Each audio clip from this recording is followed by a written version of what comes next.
من یه شب برادرم تصادف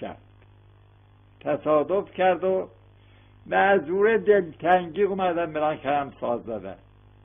گفتم خدایا نه امشب، همیشه برای بنده ها دیدم، امشب برای خودت میزنم. شدن پیل چنگی.